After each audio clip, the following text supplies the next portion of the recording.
The British Royal Postal System was overhauled in 1840 by a government officer named Sir Henry Cole, who was instrumental in creating the universal penny post, to which the now famous penny black postage stamp was first used.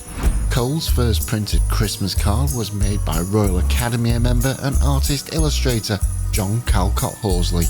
There's no doubt that Queen Victoria approved, because she was the first prominent figure to start the tradition of sending official Christmas cards.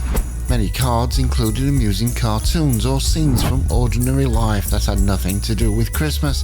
However, angels and nativity scenes are two examples of the enduring popularity of religious subjects.